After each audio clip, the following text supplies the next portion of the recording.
Assalamu alaikum, Azhar Chohan.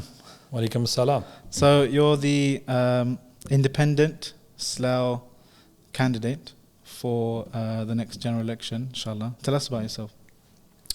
Well, my name's Azhar Chohan, as you know. Mm-hmm. I'm basically a human rights lawyer by background.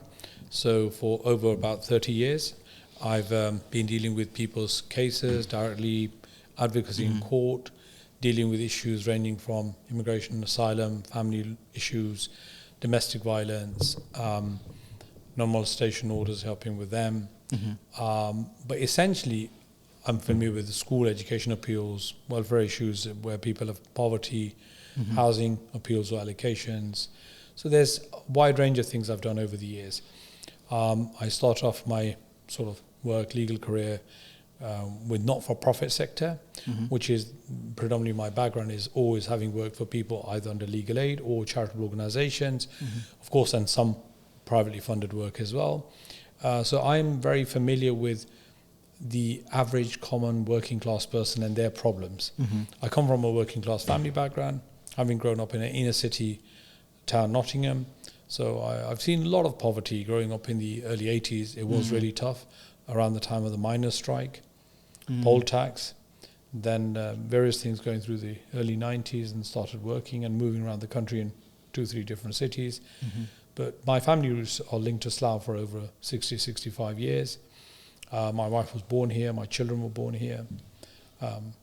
They've all been schooled locally.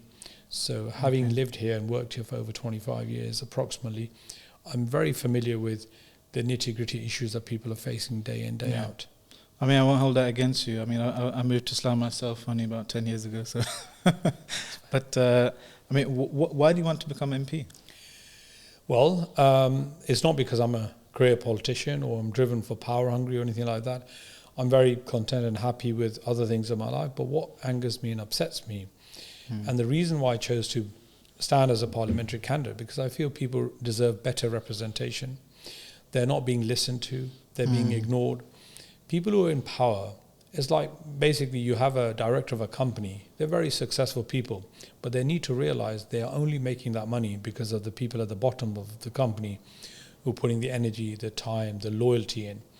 The grassroots people who we represent, we are a democratic country. We are a welfare state. Our democratic institutions are supposed to look after the most vulnerable in society. And I feel that over the last 2-3 decades, we've gone into a huge decline. We hear the rhetoric from the major 2-3 political parties, but they don't have any actions on the ground. And the real issue that you need to think about is the single-parent mother, the disabled person, the child who's struggling to get a school place. Those are simple, very basic demands they're making from our state. And our state has failed them. Our town has failed them. Nobody's listening. So I thought, look, there's obviously right now, currently, there's a genocide going on in Gaza.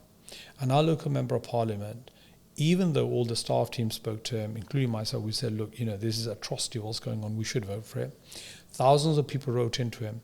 He chose to speak about Palestine the day before. On the day of the ceasefire, he decided to abstain. And he was in parliament. It's not that he was away or anything. So for me, it's important that your voters, your constituents, their voice is heard. You take into account. So I'm standing up to becoming a parliamentary candidate because I want to make a difference. I want to make a change. We're all very successful in our lives individually, but what are we putting back into society? Listening to your people around you.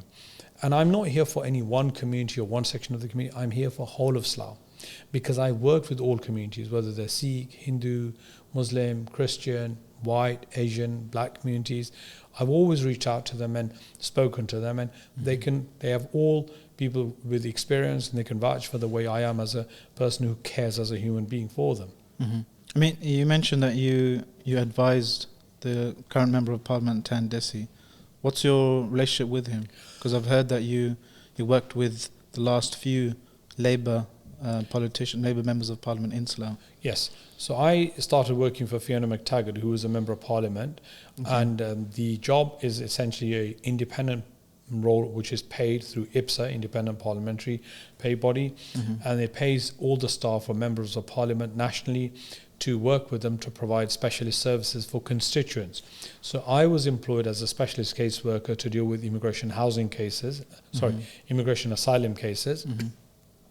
So while I was working with Fiona McTaggart, my role was same as it is. There was other member of staff, and she'd recruited people who were extremely experienced and competent in what they did, and we were delivering services that made a difference to locally. So she would agree to take up a case of someone who couldn't afford legal services or legal advice, or somebody who's vulnerable. I've given the example of housing, where there's home affairs, where there's other school education, and we would write very long, detailed representations why a government department has overlooked the circumstance of this family. Since working for Tandesi, the whole role became very much like a glorified letterbox. So he would say, look, you need to write everything in an email, send it in to me, and I'll forward it to the relevant department and let them make a decision. Well, you're not advocating for the constituent. What you're doing is essentially asking people who've got a problem, if they could write detailed letters or representing themselves, they would have done that in the past. They come to a member of parliament who should have a view on politics, who should have a view on whether they would prioritize a certain section of problems in society and deal with that. For example, knife crime. He has done nothing about that. For example, we've got drugs problem in Slough. Nothing's happened. There's no housing even. So my role was always to look at the cases that come in with him, but he would literally give very, very little time, a few minutes per constituent, and then say, don't worry, send everything in writing, we will forward it. While working with and he would forward it to people like yourself, to the caseworkers? No, we would be there. We would just simply be not putting any of our own input, knowledge, experience, competence, expertise into any representations. We would simply be writing 3, 4, 5-line letter or an email saying, our constituents come to us, please look at what they've attached and reach the right decision. Well, you have had no input into what you want for them. What do you want from them?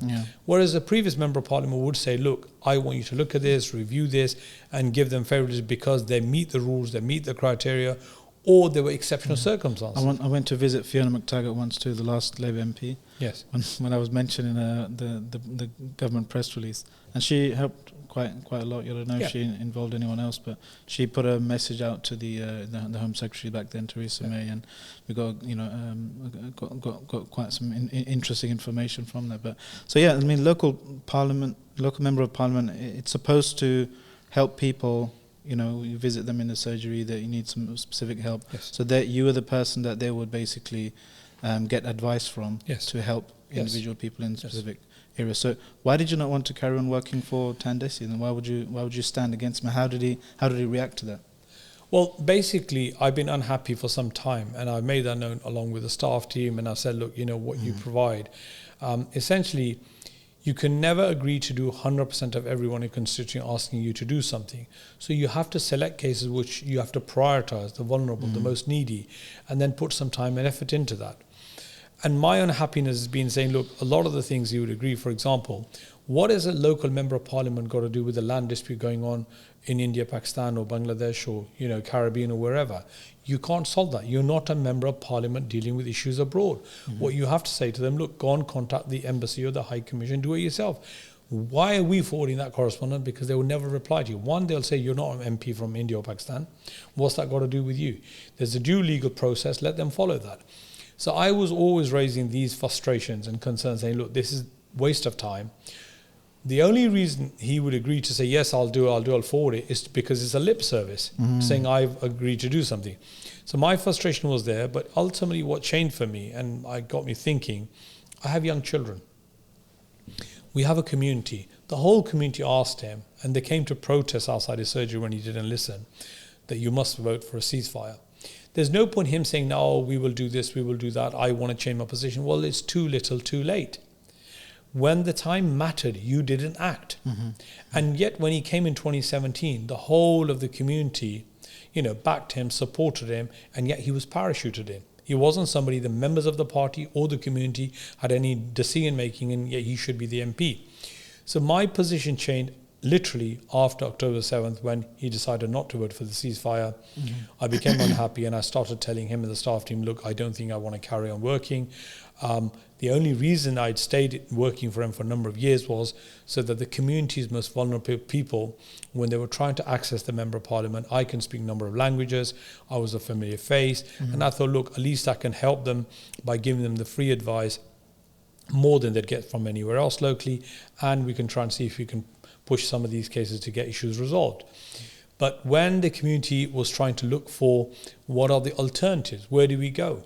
So it's not that I was power hungry or eager.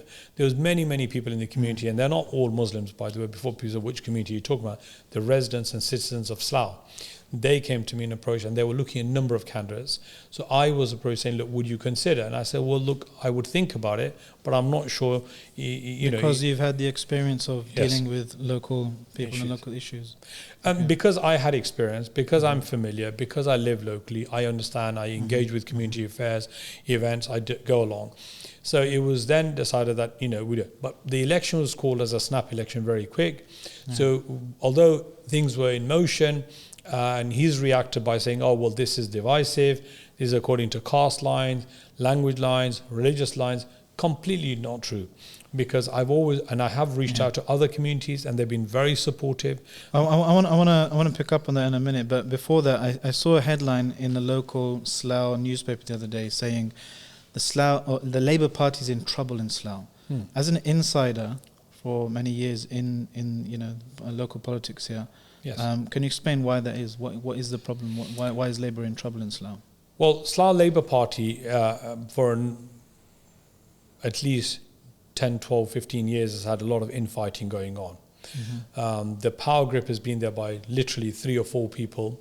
They want people from diverse backgrounds, different communities, whether it's women, whether it's other, unrepresented groups of society to come forth and apply to become councillors. And the way the process of selection works, they only will favour certain people who are yes men, women, or people who will go along with the elite at the top, which I find elected dictatorship, as I would define it. I've always made my views very clear, known that this is unfair, because you keep on getting people who are not really the most competent in society. They can't take up casework. They don't know how to do emails. They don't know how to use smartphones. They are given tablets, but they don't know how to use them. So what's the point of having these people as your councillors? You need a member of parliament or a councillor who can advocate for you, who can become your voice. They have to be the voice of the voiceless. They have to be there to say, look, what you're doing, you're not giving us enough money, you're not giving us rail connection, the infrastructure is poor. So you have to have someone who reads and understands what's going on and has a vision. So a number of councillors have been unhappy for a long time because they've been sidelined. And 7 of the Labour Party councillors resigned. They said, look, this is not the party we recognise. Okay. And what they said, this is completely, Labour Party essentially has become a Conservative Party B. Yeah. So you have a Team A and Team B. Red Tories. They are red Tories. And essentially this party has gone more right-wing than anyone could have imagined 20 years ago, even 10 years ago. So those people that signed up to join and work with Labour Party is a party of welfare state, party that brought about NHS, party that wants to give the ordinary working class person, but that party doesn't exist any longer. These are people who are power hungry. They want to please lobbyists, funders, donors, and even in Slough, you should see the donors that give money officially, unofficially to the Labour Party or the Conservative Party. They have vested interest in their own sort of businesses, their own planning operations, whatever's going on. The construction in Slough is all disjointed, working. And you know the problem with Slough is literally next to Heathrow. It used to have the largest industrial estate in Europe. Now it's the 3rd largest. With that kind of money, infrastructure, connections, we should be one of the wealthiest towns in the world, if not in Europe or UK, certainly. So you're saying that's why people are leaving Labour in Slough, because it doesn't represent the interests of Slough people. People are influenced by, or the Labour Party in Slough is being influenced by lobbyists and people from the elite classes, so to speak. I mean, someone was telling me the other, just on the way here, that half of the FTSE 100 companies are headquartered in Slough. Yes. Right, like you said, it's next to Heathrow Airport. It's got, I think per square mile more grammar schools than any other place in the country in terms of academic excellence in some schools. But why is Slough bankrupt? Well, you've raised a number of points. Yes, we have some very successful companies. What's the benefit that the local students get or local residents? Nothing. Where is the collaboration for looking for apprenticeships? Where is the benefit that Slough citizens and residents get? These people have companies based here. They go and live in leafy suburbs elsewhere. We are literally a town that's been bankrupted because of mismanagement, because of incompetence. And you can say, oh, well, that's the local councillors. Well, as a member of parliament who's been there for 6-7 years, somebody who has a background in mathematics, statistics, understands and can read and write, who has a successful career in family business, they should be able to read the economics forecasts and papers. We are asset rich, cash poor. Why? So a member of parliament also has debriefings with police, NHS, council. So what debriefings was he looking at? And when he knew the writing was on the wall, I remember when Slough went into bankruptcy, I said to him, well, they're bankrupt. He goes, no, don't say that. Just say they're in special measures. Why? Because he knew it would look bad because it's a Labour-run council. That's the thing with, I guess, the problem with career politics. Absolutely. It's more about, a friend of my barrister actually, he said, before we were going into court, he said, governments and politicians, they don't tend to act based on logic or research. They act to be seen to be doing something. Yes. And I thought that is probably, if you would fix one problem, to have so many knock-on effects, it would be that. Because there's one thing to say something, to say the right things in a slick kind of your PR agency is telling you to say this and that, and you've got a national kind of coordination with the mainstream media and so forth to try and push this party or that party. But when it comes to actual fixing problems on the ground, even if problems that might not be that popular or catching votes, but I think that are you saying that's your aim, that's your focus to? My aim, look, one of the issues is you said we have some of the best schools in the country. Let's give you one problem locally. Slough's residents hardly benefit from those grammar schools being here. And that's, I know people are going to say, well, no, hang on, but how are we to blame for that? Yeah. Because the way the recruitment is set, children are being bussed in, they're being driven in from Hounslow and Southall. They don't even live in Slough. Yeah. So where do the Slough children get that opportunity to excel and do well? And if you follow Labour Party's policies, they're against free schools. We have an Indian girls' school, which is in the top 1% of schools in the country. That school won't exist. It's one of the best schools in the country. Can you explain their position? Well, their position is that they're against free schools and the funding for them. So Keir Starmer, if it's up to him, if he gets into power, he is saying one of the things they want to do is abolish free schools. And yet, free schools was a flagship project under the Tony Blair's government. He set up all these schools. They came about because rich entrepreneurs who wanted to give money back to the community. They're now beginning to realize these are schools who are excelling and doing very well, but they don't have control over them. So they're not in favor of these schools having a funding. But the other thing you have to think about, and that includes Islamic ethos schools as well. Absolutely, religious ethos, and they're more worried about because Islamic schools are now doing better than other schools because they want, for once, have control over what ethos they're teaching, morals, manners, ethics, etiquettes. The national syllabus is the same, but it's the extra stuff they give them. Sorry to butt in, brothers and sisters, but we've got some important dates that you need to put in your diary. Other than 4th of July, which is the election day, also known as Independence Day, get it? There are 3 dates that you need to put in your diary right now. Number 1, 18th of June. This is the deadline to register to vote. Make sure you register and everyone in your family over age 18. You can do so with the link below. Number 2, 19th of June. If you don't want to vote in person, 19th of June is the deadline to register for a postal vote. Number 3, 26th of June.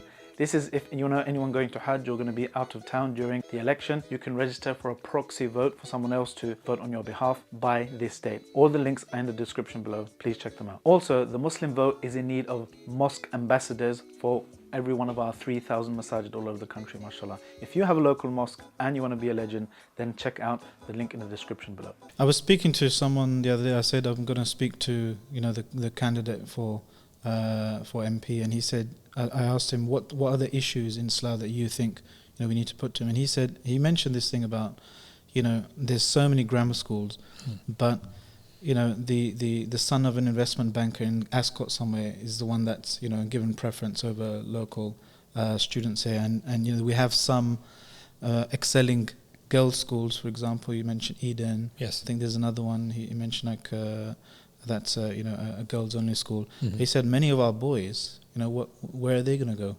But do you have an answer for that?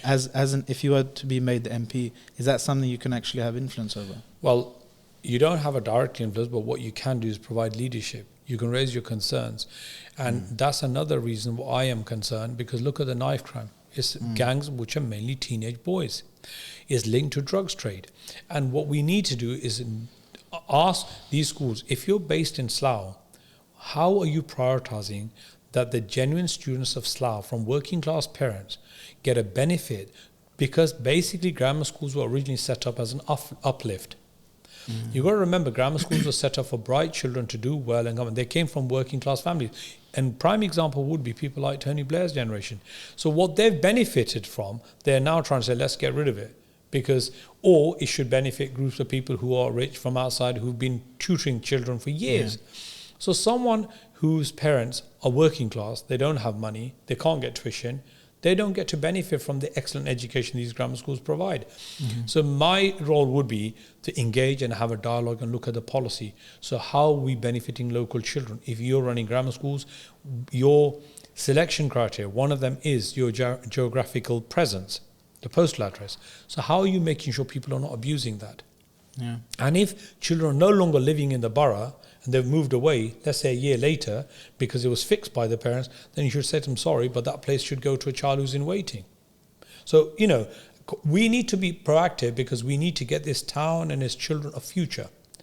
We need these children to see that someone cares for them. Someone's there for them, not someone outside the town. Why should I care for somebody? Yes, we care about all children, but that's a problem of the other borough where people live, not us here locally.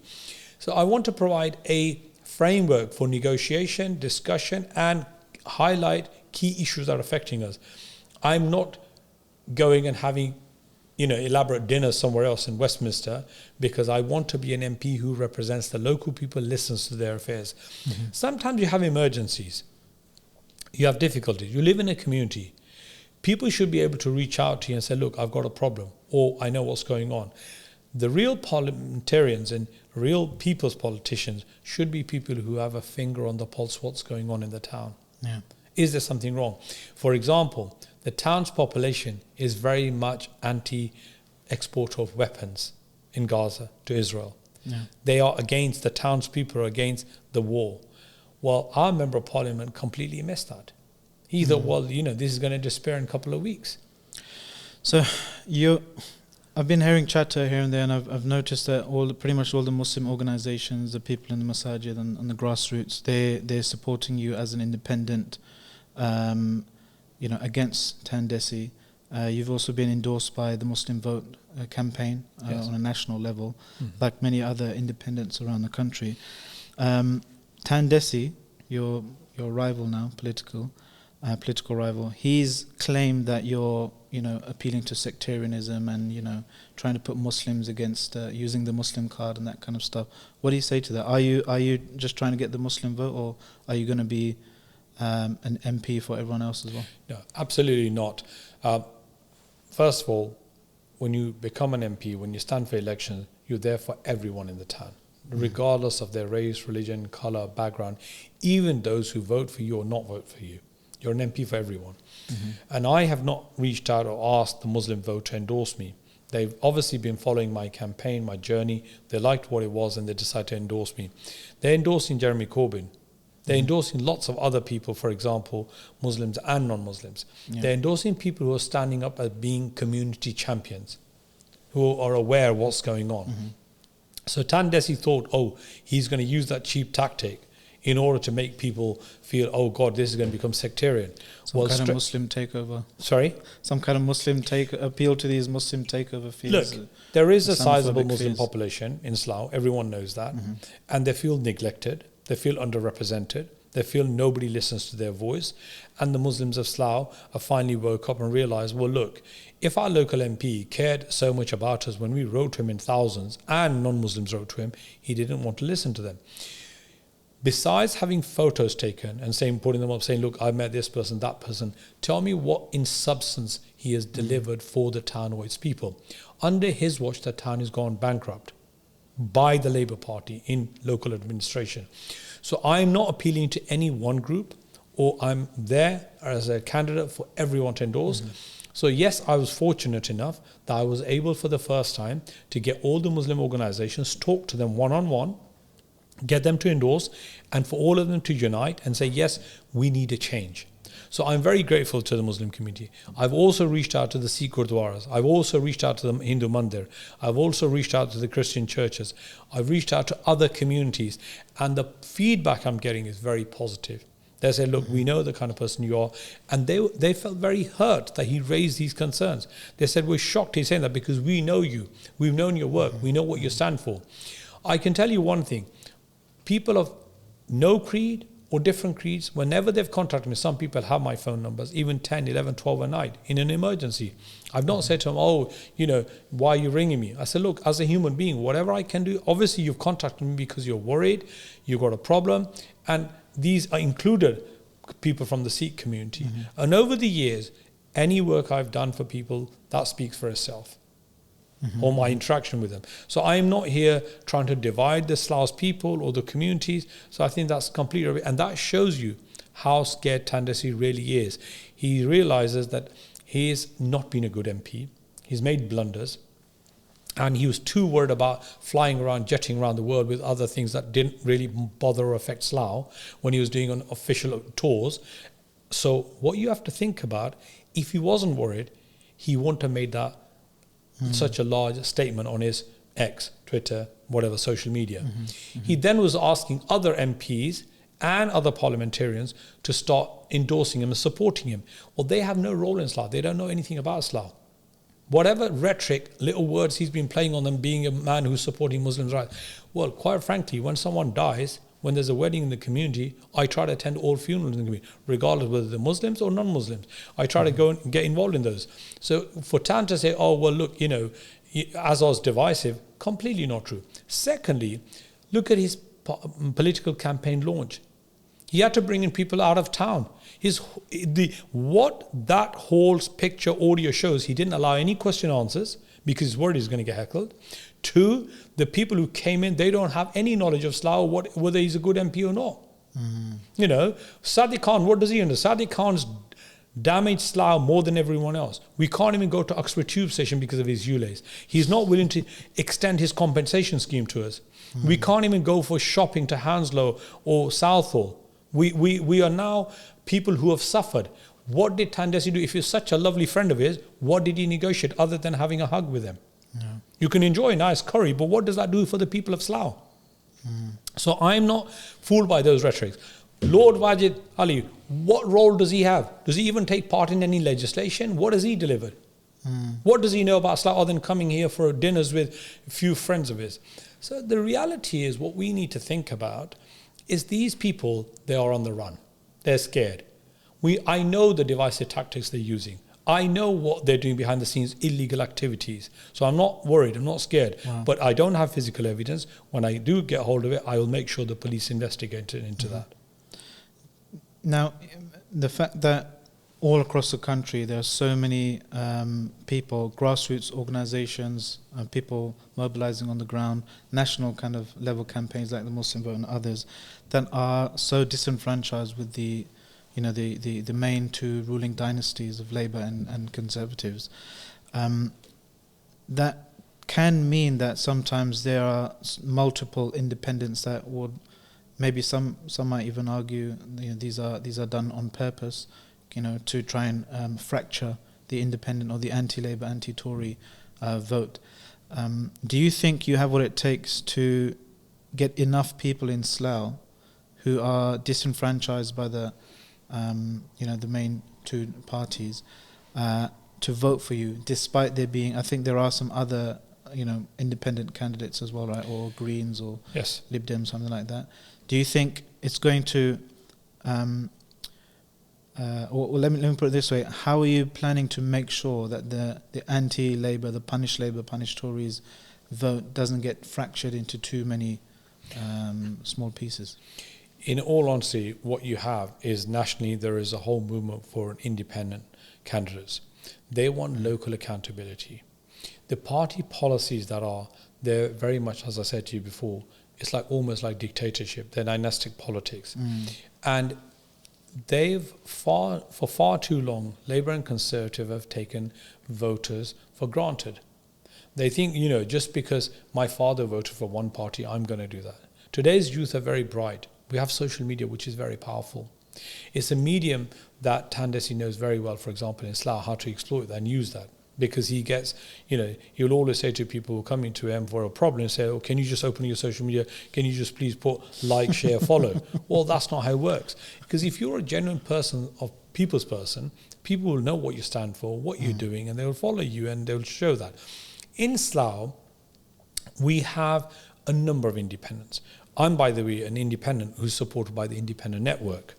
And I am candidate number 1 on the ballot paper, right? So obviously that makes it easy for people to understand where I am. Can you explain what the Independent Network is? So Independent Network is essentially an organisation body that gives you a logo for your ballot paper, and also they are supporting you as a candidate, and so you are working with other independents. So there is a network of independents around the country. Okay. And you're supported by them. So some of the independents do not have a logo; they are individual. But some who are signed up to the Independent Network, and they will only endorse one candidate per constituency or ward. They can be councillors, but at the moment it's parliamentary. So I'm the only Independent Network candidate in Slough. Now, some of the other independents are there because of the democratic process. We also have people who belong to political parties, but some of those candidates are there because Slough is not a target seat for them. They've read the writing in the room, on the wall, and what they've said, well, we're not going to chuck money or time into this, we're just running a paper exercise. Now, I'm not going to say which parties there are, but locally people are well aware of what's going on, because they've essentially given up on Slough. I haven't. I'm here to represent Slough. I'm here to fight for Slough's rights, for the youth, for the elderly, for the young. And therefore, I feel that people in the town do know they may do a protest vote, not vote for Tories and go for someone else. We have a local councillor who's standing as an independent as well. So some people may say, well, the Conservatives haven't got a candidate which is viable and go for him. Or they may say, well, we want to vote for Conservative. They have their own vote bank, people who will always be loyal to their blue or the red. Now, Labour Party's, by and large, electorate has been people who are from Asian community background, predominantly Indian, Pakistani, Muslim, Bangladeshi, etc. So now those people are really fed up with Labour, and they have started resigning from their membership. They're saying, well, this is not party that represents us. So because of that, we are confident that we will get enough votes for us to be able to secure a victory. Okay, inshallah. Do you have a message for the other independents around the country in terms of, imagine if you do succeed, you go into Parliament in a few months' time.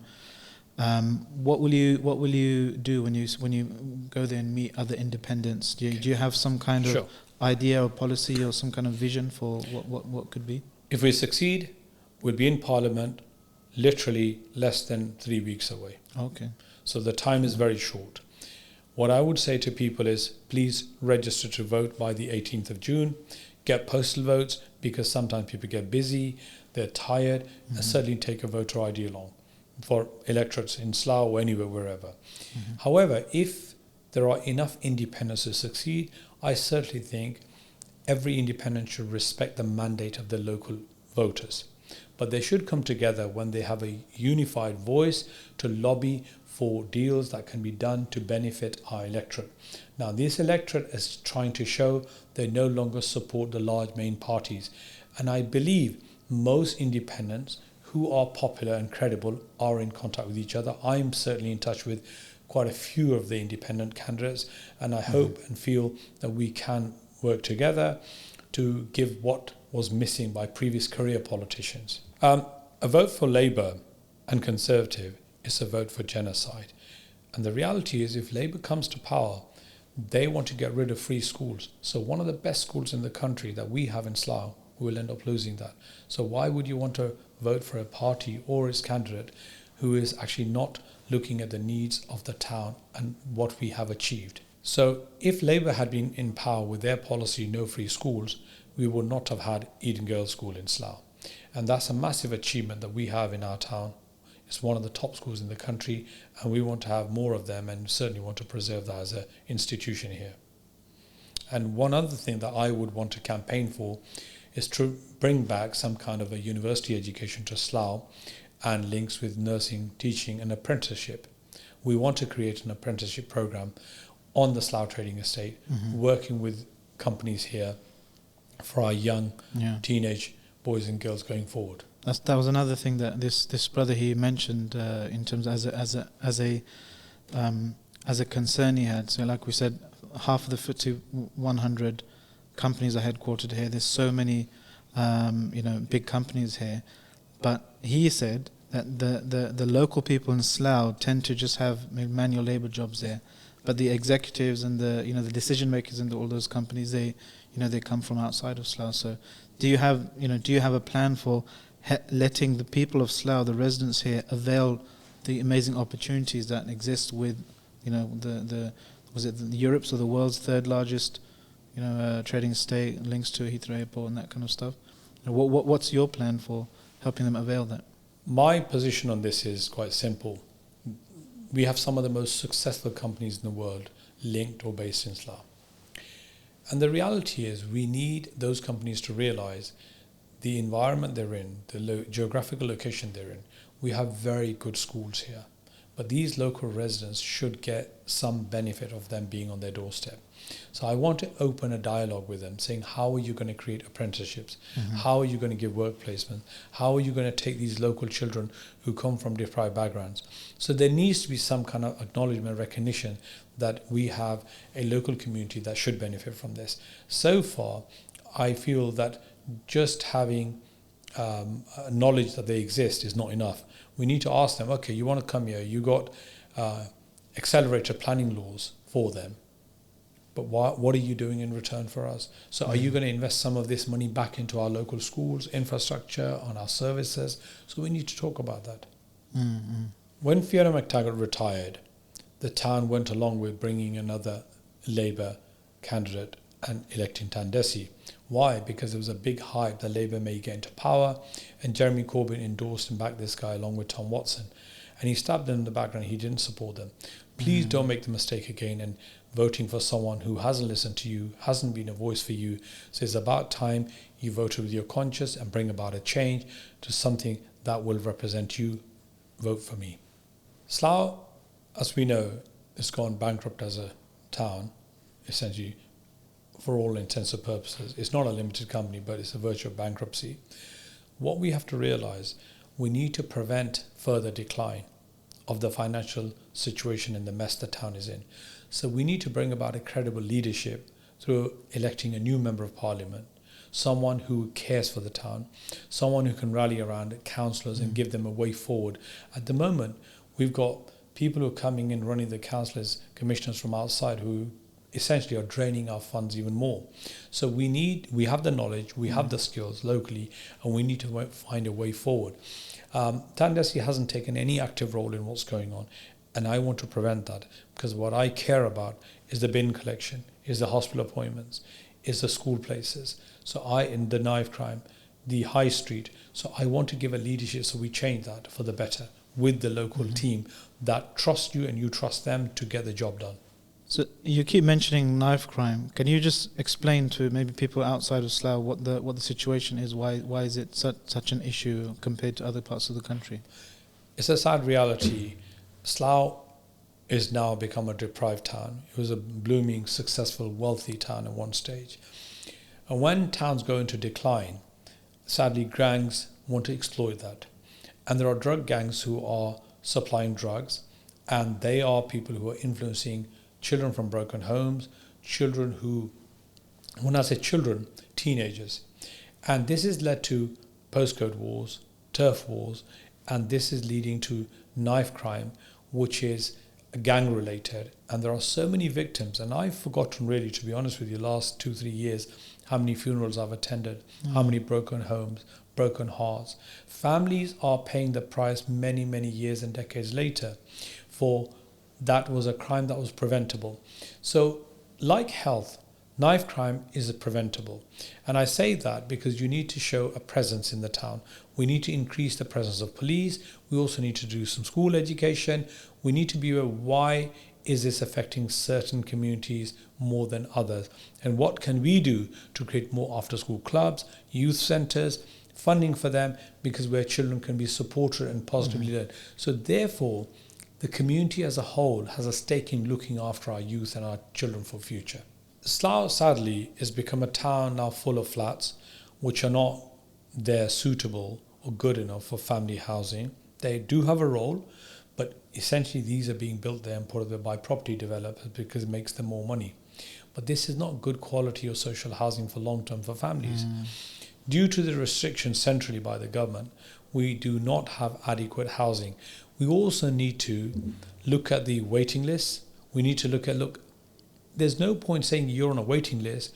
By the time you get a house, they'll say, oh, now you need a smaller house because your kids have grown up and moved. So the children were lost out on their childhood of having a home, a secure home, a quality home. And we are getting a lot of London boroughs dumping people on Slough, saying, they need to be housed there. Initially, they'll even pay rent. But that's adding to our waiting problem. So we need to say to them, if you're going to move somebody here, then you're responsible for that. And then you need to give us some money for that to build more housing. So you've been involved with politics for many years now. Have you noticed anything about the new generation, the millennials or Gen Z, when it comes to participation in politics and campaigning? Sure. I'm extremely fortunate. I have been, as I said to you, actively involved in grassroots politics for 3-4 decades. But myself, I've noticed a big difference in this. At the moment, most of my team are millennials. These are young people. They are very motivated. They're educated. They're very knowledgeable on what's going on locally and internationally, nationally as well. So they are driving this campaign. And at the moment, we don't have any big donors, funders. What we have is a young team who are driving this campaign. We're going out door knocking, delivering leaflets, designing leaflets, message, everything. So I have a very positive outlook on the future because I care about these people. They are the future. And they are the people I connect with very easily. They know I get what they're going through. And so I'm very fortunate that these people are actively involved because I feel they are the young people who will change the future of our city, of our town, and make it bright and prosperous again. And I think just the act of doing that and involving so many young people and kind of being a trailblazer, I think you're setting up, you're laying down the foundations for future leaders to emerge as well from these young people. 100%, because I can already see so much talent. They need nurturing, they need opportunities, and that's what I'm here for, to make sure I'm not here to stay in as a career politicians do. I want to see these young people come forth and take leadership roles and provide the care that the town needs to other people around them. And the amount of response I've had is phenomenal. These people, once they realise I was an independent candidate, not standing for Labour or Conservative, they say, look, let's sign up. This is for us and we are with you. We've got hundreds and hundreds, and technically we've got over thousands of people who've signed up to come and support us. MashaAllah. Yeah. And that's all local people. They're not being bussed in from other towns like some of our, other people are doing. And quite frankly, you should have seen the meetings I'm going, big meetings, hustings, everything. There are so many young people from all different parts of the community, different faiths, different backgrounds, and I'm happy to engage with them. I'm not scared, because at the end of the day, I'm not doing this because there is some personal glory or gain. I'm doing it because I want to do something that brings about a change for the people in this town. Yeah. Do you think it's the Gaza genocide that really kind of motivated and galvanized lots of young people? Look, it's very true. Gaza is the burning issue of our time. What you have to remember, the number of people that have been killed in Gaza, brutally killed, If you read one funeral a day, it will take you 100 years to complete the funerals. Wow. Do you think people are naive and stupid? When this government and the Labour Party back them on supplying arms, we are directly aiding, abetting the killing of these innocent people. So our youth are now awake. As much as you want to remove footage from Facebook, Twitter, Instagram, whatever, the social media is very powerful. They've got a conscience. How can anyone sleep at night after looking at what's going on and not worry and care about what's going on? Two wrongs don't make a right. If Hamas, what they did was wrong, then that doesn't mean you can't go and use disproportionate force and kill innocent children, women, and destroy hospitals. Who's going to pay for the compensation to rebuild? That is the responsibility of those supplying the arms to Israel to go and destroy the whole infrastructure. Gaza or the Palestine land is not for anyone to grab. It's a Palestinian land they've had for thousands of years. They are not people who have been flown in from Europe to go and live there. These are native people to those lands. So, of course, the children here in Europe, they care about that. UK, young millennials, they're awake to that now. These are not your elderly Uncle G saying, look, let's everyone put hands on one way. They are thinking with their conscience, with knowledge, with data, they're analysing. And we are getting live feeds of destruction now. And that is a problem. What's your message to those in the community that still might have hope in Labour? Well, I want to remind them, it wasn't a light decision I made, not easily. I didn't make it over snap decision. I thought long and hard about it. This party has become Islamophobic. This party no longer has a place for people who think differently, Muslims in particular, because they've taken us for granted for far too long. Labour Party makes a lot of false promises because they want your sympathy and they want your vote. If they haven't delivered in the past, Slough is a prime example. Labour's been in power in Slough since 1997. Dynastic's been in power in Slough since 2017. So what have they achieved? So every promise they've made, they haven't kept it. So I don't believe they're going to give any promises that they're going to keep. So the people in Slough need to wake up, smell the coffee and realise if they've turned their back on us, we need to turn our back on them. Because there is an alternative. They can't say nobody else there. And of course, the whole community of Slough asked me to stand up. And that's why I put myself forward. Because there's different sections of the community that say, look, we need an alternative. Because there's no point us talking. So if you only have two major parties on a ballot paper, you can't achieve anything. And they're not happy with some of the other independents. They say, no, we need somebody who's credible, who's known to us, who can possibly go and advocate and do things properly for us. And I have a vibrant, young, dynamic team with me. These are people who are not interested in politics, but what they have is a lot of skills, successful in their jobs. So we are trying to create a blueprint as a way forward for this town. So what's your kind of final message to the people watching at home? I think it's very important that everyone registers to vote. They need to register before the 18th of June, because if you do not have a registration, you cannot vote. If you do not vote, you don't have a say in what happens. There's no point complaining, this party's not done something right, that party's not done something right. Did you vote? Every vote matters and it counts. So you must vote in order to be part and parcel of the process, because this is the sweetest revenge you can bring to people who ignored you. Vote them out and have your say in what you want for your future. And I would say young people particularly matter. Women matter, who normally would be at home. So I'm going to encourage people who are not able to get out, please do a postal, but register to vote. Every vote counts. Your vote is your voice. Anyone who's struggling and they want help on how to register to vote, they can contact our team. We can give them the website link. It only takes 2 minutes to register. We're more than happy to talk you through and assist you. Who you vote for is your choice, but we can give you an assistance to be part and parcel of the democratic process and have your say. And I think, look, there are people who are busy with their jobs. There are people who are got health issues, who may well be planning to travel. They must register to vote, and then they can do a postal vote, and then they can set up a proxy. So there's no excuse not to vote. Everyone should register, have a voice, have a vote. Jazakallah khair. Thank you very much, Azhar Chohan. Thanks for you very joining. much. And thanks very much at home for watching. If you like this podcast, give it a like and a share. And remember to get involved in the comments. That's it for now. Assalamu alaikum wa rahmatullahi wa barakatuh.